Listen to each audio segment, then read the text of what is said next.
কয়েকদিন থেকে মনটা খুব খারাপ ছিল। কেন?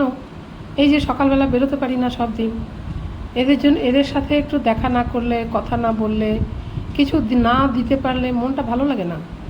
তো যাই হোক, আজকে সকাল সকাল নিজের কাজ সেরে বেরিয়ে পড়লাম।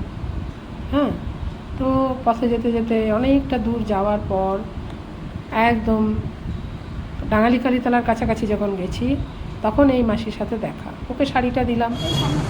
এরপর এই যে ভদ্রমহিলাকে দেখছো, এনার একটি চায়ের দোকান আছে, সবাই এখানে চাটা খায়।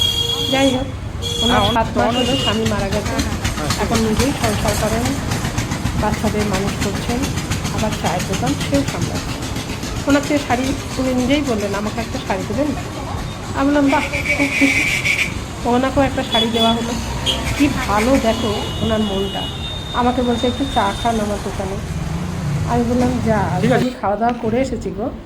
ঠিক আছে, নেক্সট